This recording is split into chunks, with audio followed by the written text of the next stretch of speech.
show you what's going on outside this morning. Thursday, today, we've got warmth, we've got humidity, but it's a means to an end, y'all. That humidity we're going to squeeze out in the form of raindrops tomorrow. Much needed rain at that.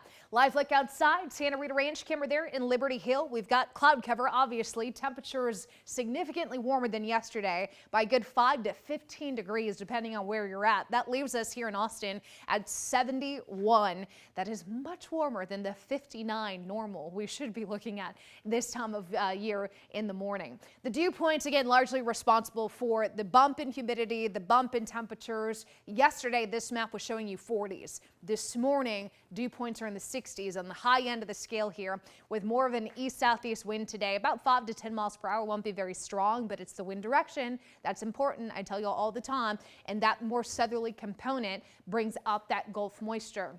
Highs today, upper 80s to low 90s. We'll drop down to the 70s overnight.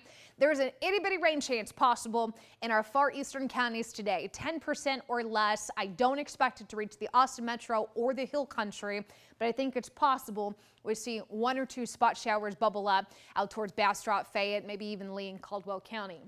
Cloud cover tomorrow. Tomorrow afternoon, ahead of the main event, we could see some spotty showers and isolated storms. This is the 40% that I'm looking at for your Friday. Overnight is the 90%.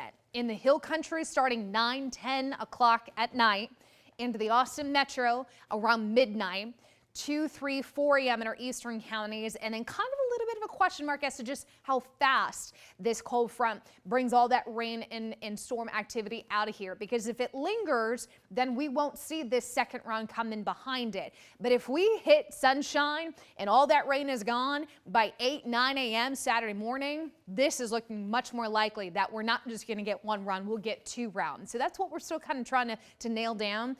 Rainfall potential still 1 to 2 inches widespread with pockets of 3 to 4. That's where this localized flooding threat comes in. That's a 2 out of 4 threat. I'm not expecting widespread river flooding because this is moving pretty good. But we could see some of the localized flooding spots in the parking lots, at the bottom of your driveway, the low-lying areas in your neighborhood. That is what I mean by localized flooding. Saturday, it lingers at a 1 out of 4 risk, but the severe weather threat has also come up. New this morning, that's a 2 out of 5 risk. Any of these storms, not all of them, but any of them could bring some hail and damaging wind. It's something we'll watch very closely late Friday into Saturday. Cooler with more clouds, and again, the potential for a second round Saturday afternoon.